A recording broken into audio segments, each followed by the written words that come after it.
हमारे साथ हैं एसवाई कुरैशी साहब, आप पूर्व मुख्य चुनाव आयुक्त हैं। जगदीप छोकर साहब हैं, आप संस्थापक हैं एडीआर संस्था की, जो लगातार ऐसे मसलों पर आंकड़े मीडिया को प्रदान करता है और इस पर बहस को जिंदा रखे हुए है। कुरैशी साहब, मैं आपकी प्रतिक्रिया जानना चाहता हूं, आप भी इस मसले पे काफी लिखते पढ़ते रहते हैं कि ये जो 2000 से नीचे के लोगों को छूट दी गई है कि 2000 से कम का चंदा होगा तो ही सोर्स नहीं बताना होगा, 2001 रुपया होगा या 2000 होगा तो सोर्स बताना पड़ेगा, और चंदा आप चेक से ही लेंगे या औपचारिक माध्यम से कैशलेस ट्रांजैक्शन से लेंगे? आपकी क्या प्रतिक्रिया है सर? देखिए, मैं इसको मानता हूं कि एक पहला कदम जरूर लिया गया कि 20,000 से 2,000 की लिमिट की गई, क्योंकि इलेक्शन कमीशन ने ही ये डिमांड की थी। मैं समझता हूं इलेक्शन कमीशन ने ही पहली बार में ये कहना चाहिए था कि एक एक पैसा, एक एक रुपए का हिसाब होना चाहिए। आज के जमाने में जब हम एक पनवाड़ी से और रिक्शा वाले से और तांगे वाले से उम्मीद करते हैं कि वो कैशलेस ट्रांजैक्शन करेगा, तो पॉलिटिकल पार्टी ये सारी कैशलेस ट्रांजैक्शन क्यों नहीं कर सकती? उन्हें तो लीड लेनी चाहिए। इसलिए लेकिन मैं समझता हूं कि चलिए एक कदम तो लिया, और उसको अगला कदम भी जरूर फौरन उठा लेना चाहिए। लेकिन फिर भी आपको क्या बेहतर लगता है? इतनी कल तालियां बजी, जी सर, इतनी कल तालियां बजी, हमें भी लगा कि ये 20,000 से बहुत ज्यादा इनके पास एक अज्ञात स्रोतों से पैसा आ जाता था, टैक्स बचा लेते थे। ये वाला बहुत क्रांतिकारी कदम है। क्या आप इसी नजर से आप देख रहे थे? क्या आप भी उत्साहित हुए थे? नहीं, ये तो ये बजट से पहले, एक्चुअली इसमें कोई बजट में कोई नई बात नहीं है। ये तो 2 महीने पहले इलेक्शन कमीशन ने ये डिमांड की थी और उसको प्रधानमंत्री ने अपने एक पब्लिक अनाउंसमेंट में कहा था कि अच्छा सुझाव, हम इसको मान लेते हैं। उस प्राइम मिनिस्टर की उस ऑलरेडी एक्सेप्टेंस को बजटीय स्पीच में हम डालते गए हैं, इसलिए मेरे लिए ये कोई नई बात नहीं थी। लेकिन उस वक्त भी मैंने कमेंट कही थी कि चलिए 20,000 से 2,000 करना एक अच्छा कदम तो है, लेकिन 20,000 से 1 रुपया क्यों नहीं किया गया? जबकि सबसे चलते फिरते हर आम आदमी से एक्सपेक्ट किया जा रहा है कि वो कैश ट्रांजेक्शन बंद करे और सारे डिजिटल ट्रांजेक्शन करे, तो पॉलिटिकल पार्टीज भी करें। जी जगदीप जी, कल हम आपको ट्राई कर रहे थे लेकिन आप त्रिवेंद्रम में थे, आपकी क्या प्रतिक्रिया है इस 2000 वाले प्रावधान से? देखिए, मेरी तो प्रतिक्रिया थोड़ी सी ज्यादा तीव्र है कुरैशी साहब से। हाँ, कि पहले 19,999 की रसीदें काटी जाती थी और कोई पॉलिटिकल पार्टी को 2 लाख रुपए दे तो वो 10 रसीदें काटते थे 19,999 की। अब वो 1999 की 100 रसीदें काटेंगे, कोई फर्क तो पड़ा नहीं। अब सवाल सिर्फ ये होता है कि ये कहना कि 2,000 कर दी या 1,500 कर दी या 250 कर दी, ये जो कुरैशी साहब ने बिल्कुल सही कहा है कि जब इंडिया डिजिटल हो रहा है और ये उम्मीद की जा रही है कि हर आदमी, जैसे कुरैशी साहब ने बड़ा अच्छी एग्जाम्पल दी, रिक्शे वाला, पान वाला, उनसे भी ये उम्मीद की जा रही है कि वो डिजिटल पेमेंट लें और डिजिटल पेमेंट करें। तो पॉलिटिकल पार्टियों को कोई 1-1 रुपया चंदा तो शायद नहीं देता होगा, 5-10 रुपए तो देते होंगे। तो वो सारा काम पेटीएम से और जितनी और दुनिया भर की पेमेंट सिस्टम बने हुए हैं, यूपीआई, भीम, उनके थ्रू क्यों नहीं हो जाता है? ये नहीं समझ में आता है जी। ये जो कहा गया है कि ये 20,000 से 2,000 करना, पर चुनाव आयोग का ही सुझाव है, ये कहा जा रहा है 20,000 से 2,000 करना जो है। राइट। नहीं, देखिए, चुनाव आयोग का सुझाव सर माथे पे, लेकिन चुनाव आयोग ने, जैसे कुरैशी साहब ने खुद कहा, उन्होंने भी क्यों 2,000 कहा ये मेरी समझ में नहीं आया। मैंने उस वक्त भी यही, जो मैं 19,999 और 1999 की एग्जाम्पल दे रहा हूं, ये 2 महीने से दे रहा हूं। ये जो इलेक्टोरल बॉन्ड की बात की, सबसे बड़ी बात तो ये है कि ये इलेक्टोरल बॉन्ड की बात तो बहुत बढ़िया है। उसमें एक आज के इंडियन एक्सप्रेस में 22 नंबर पन्ने पे इंटरव्यू छपा है वित्त मंत्री का। उसमें एक सेंटेंस है, ये मैं पढ़ रहा हूं, these bonds will be bearer in character to keep the donor anonymous. अब पहले भी झगड़ा यही था कि भाई 70% आमदनी अज्ञात सोर्सेज से आ रही है, और अब हम आरबीआई के बॉन्ड बना रहे हैं जो डोनर को अनोनिमस रखेंगे। तो अनोनिमिटी और ट्रांसपेरेंसी तो एक दूसरे के ऑपोजिट हैं। तो कुरैशी साहब ये समझे कि पहले हम अनोनिमिटी को, राइट, कुरैशी साहब जो ये हम छोकर साहब ने अनोनिमिटी कहा, को एनेबल कर रहे हैं। ठीक है, ये आपका जरा स्लो है ऑडियो जाने में। जो छोकर साहब कह रहे हैं इसका क्या, इसका ये मतलब है कि पहले आप 20,000 से नीचे की राशि का सोर्स नहीं बताते थे, अब आपको छूट दिया गया है कि जो बड़ी राशि है उनको अब सोर्स बताने की जरूरत नहीं है। तो पहले क्योंकि आप ऐसा बॉन्ड खरीदेंगे जिसमें दानकर्ता का जरिया पता नहीं चलेगा, तो ये एक और सरकारी चैनल से ब्लैक मनी को प्रमोट करना है पॉलिटिकल फंडिंग में, क्या इस तरह से समझा जाए कुरैशी साहब? जी, एक्चुअली मुझे भी इसमें पॉलिटिकल इनके फाइनेंस मिनिस्टर की स्पीच में एक कंट्राडिक्शन लगा।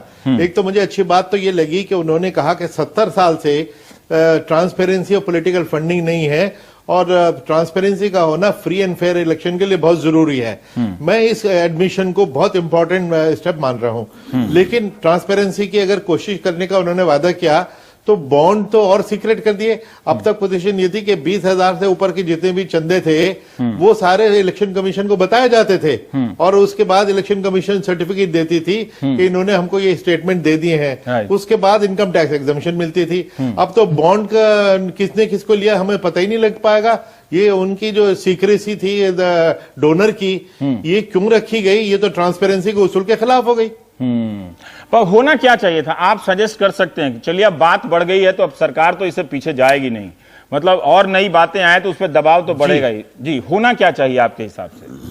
जी, अब मुझे सबसे पॉजिटिव चीज जो लग रही है कि पहली बार पिछले 6 महीने से प्रधानमंत्री जी इलेक्टोरल रिफॉर्म्स की बात कर रहे हैं। वरना तो 20 साल से 25 साल से छोकर साहब भी आपको बताएंगे इलेक्टोरल रिफॉर्म कह के थक गए, कोई सुनता ही नहीं था। लेकिन कम से कम वो बात कर रहे हैं। अब अगर बात कर रहे हैं तो अब हमें उनको सुझाव देना चाहिए कि क्या क्या करना चाहिए। सबसे आसान काम तो यह है कि इलेक्शन कमीशन ने जो पिछले 25 साल में सुझाव दिए हैं वो उठा के देख लें, और उनमें सभी एक से एक अच्छा सुझाव है। बार बार इलेक्शन कमीशन, लॉ कमीशन, सब लोग ये सिफारिश करते रहे। मैं कहूंगा ये सारा झगड़ा खत्म हो सकता है कि state funding of political party शुरू कर दीजिए। Total fund collection, private collection को बैन कर दीजिए। उसके बजाय हर वोट के ऊपर 100 रुपए लीजिए, और सारा पैसा आपको सरकार से मिल जाएगा, पब्लिक फंडिंग मिल जाएगी। मेरा एक सवाल है, आप अपनी इलेक्शन ईमानदारी से आप दोनों की राय चाहता हूं, पर मेरा आपसे कुरैशी साहब सवाल है कि जब तक स्टेट फंडिंग की व्यवस्था नहीं होती है तब तक कौन सी वैकल्पिक व्यवस्था आपको लगता है कि ये दुरुस्त है, इसमें चोरी की संभावना नहीं है फंडिंग के मामले में? दो चीजें करनी चाहिए कि देखिए, फंडिंग की जरूरत इसलिए होती है कि खर्चा बहुत करते हैं। हम एक और सुझाव करते रहे हैं कि एक कैंडिडेट के ऊपर तो खर्चे के ऊपर लिमिट है कि आप 28 लाख से ज्यादा विधानसभा के लिए और 70 लाख से ज्यादा लोकसभा के लिए खर्च नहीं कर सकते। पॉलिटिकल पार्टी के ऊपर कोई लिमिट नहीं है, तो आप 28 लाख खर्च कर दीजिए, पॉलिटिकल पार्टी 5 करोड़ आपके लिए खर्च कर देगी, तो उस लिमिट का फायदा क्या हुआ? वो लिमिट तो बिल्कुल बेकार हो गई। तो पॉलिटिकल पार्टी की फंड पे भी अगर लिमिट कर देंगे, पिछले जनरल इलेक्शन में एक एस्टिमेट आया था 30,000 करोड़ खर्चा हुआ, क्योंकि पॉलिटिकल पार्टी पे कोई लिमिट नहीं थी। अगर लिमिट होती तो 30,000 करोड़ न होके 3,000 करोड़ खर्च होता। छोकर साहब, इस पे आपकी राय चाहता हूं, क्योंकि आप मेरी आवाज बार बार पहुंच रही, तो अब मैं बोलूंगा नहीं, आप आराम से इस पे विस्तार से बता दें। जी, तो दोनों बातों पे मेरे पास कुछ कहने को है। पहली बात, कुरैशी साहब की जो सलाह है कि हर वोट पे 100 रुपए दे दिए जाएं, वो बड़ी अच्छी बात है। लेकिन पहले तो उसको स्टेट फंडिंग की बजाय पब्लिक फंडिंग कहना चाहिए। कि हमारे देश में ये रिवाज है कि सरकार का पैसा है तो उसको जितना मर्जी लूट सके वो लूटो। तो अगर उसको पब्लिक फंडिंग कहेंगे तो जनता की ये समझ में आएगा कि ये हमारा पैसा है जो पॉलिटिकल पार्टियों को दिया जा रहा है। पहली बात तो यह है। दूसरी बात यह है कि कुरैशी साहब ने भी वो कहा, और मैं उसको अंडरलाइन करना चाहता हूं कि ये तब होगा जब पॉलिटिकल पार्टियां ये माने और ये गारंटी दें कि वो और कहीं से पैसा नहीं लेंगी। जब तक वो नहीं होता है तब तक वो अंग्रेजी में कहते हैं this will be like throwing good money after bad money. ठीक है जी। तो तीसरी बात यह है कि जो पहले से इंद्रजीत गुप्ता कमेटी के टाइम से स्टेट फंडिंग की बात हो रही है, कि भाई कितनी फंडिंग उनको दे। कुरैशी साहब ने तो खैर पर वोट का 100 रुपए का हिसाब बना दिया है, वो विच इज ऑल राइट। ठीक। लेकिन अदरवाइज पॉलिटिकल पार्टियां अगर ये हमें सच्चे तौर पे बताएं कि कितना वो खर्चा करती हैं, तो उसके लिए बजट बनाना पड़ेगा जी। बजट के लिए उनके खर्चे की जरूरत पड़ेगी, वो बताते नहीं है। और ये जो पॉलिटिकल पार्टी और कैंडिडेट पे खर्चे की लिमिट है, कैंडिडेट के खर्चे पे लिमिट है। मान लिया कभी 25 लाख है, कभी 70 लाख है। जी। 2009 के इलेक्शन में लोकसभा के हमने 6,753 उम्मीदवारों के इलेक्शन एक्सपेंडिचर एफिडेविट्स को एनालाइज किया था। उनमें से 4 लोगों ने कहा कि लिमिट से ज्यादा खर्च किया, 30 ने कहा कि लिमिट का 90% खर्च किया। ठीक है। बाकी 6,753 में से 6,719 ने कहा कि लिमिट से आधा खर्च किया। तो उस वक्त जो चीफ इलेक्शन कमिश्नर थे, उन्होंने कहा था कि इसकी वजह से तो लिमिट को कम करना चाहिए। और एक हमारे पहले सांसद सदस्य थे, उनका इंतकाल हो गया है, मैं उनका नाम नहीं लेना चाहता। उन्होंने ये कहा एक मुंबई में मीटिंग में कि उन्होंने अपने इलेक्शन में 8 करोड़ खर्च किया था। ठीक है, हम थोड़ा यहाँ रुकना चाहेंगे, आप लोगों से इजाजत चाहेंगे, क्योंकि आप दोनों की राय, जो आप चुनाव व्यवस्था को बेहतर करने की प्रक्रिया से आप अध्ययन करते रहते हैं, आप दोनों की राय बहुत उत्साहित राय नहीं है कि जो 2,000 रुपए से 20,000 की जगह 2,000 रुपया किया गया है कि उसके ऊपर का ही सोर्स बताना पड़ेगा।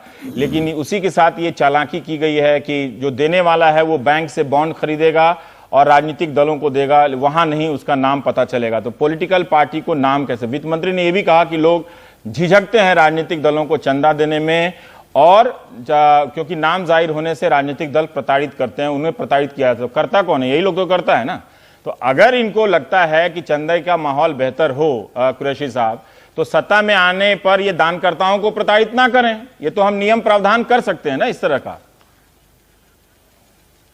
जी, इसके लिए भी मैं एक सुझाव ये देना चाहूंगा। हाँ। कि एक नेशनल इलेक्शन फंड बना लीजिए। हाँ। नेशनल इलेक्शन फंड में डोनेट करने के लिए किसी डोनर को कोई एतराज नहीं होगा, वहां तो सीक्रेसी की जरूरत नहीं। हाँ। फ्रंटली बिल्कुल सामने से उसको नेशनल इलेक्शन फंड में दे दीजिए। हाँ। और जो पब्लिक फंडिंग वाला छोकर साहब का पॉइंट भी उसे एड्रेस हो जाता है। हाँ। कि जनता से खींच के हम नहीं दे रहे हैं पॉलिटिकल पार्टी को। हाँ। कॉर्पोरेट डोनेशन उसमें आएंगे, जिसको टैक्स एग्जम्पशन भले जरूर दे दें। और जो पैसा आ जाएगा, तो अब कोई किसी पॉलिटिकल पार्टी की हिम्मत नहीं कि किसी कॉर्पोरेट को पकड़े कि आपने फला को चंदा दिया, फला को चंदा दिया, हम आपको सजा देंगे। को पॉलिटिकल पार्टी को तो डायरेक्टली दे नहीं रहे, वो तो सिर्फ नेशनल इलेक्शन फंड को देंगे, और उसमें से ये खर्चा हो सकता है। इस सुझाव पर गौर करना चाहिए। बहुत बहुत शुक्रिया आप दोनों का। ब्रेक के बाद हम बात करेंगे 2 नौजवान से जो नीट मेडिकल की परीक्षा को लेकर परेशान हैं। नौजवान हैं तो सुनते हैं उनको।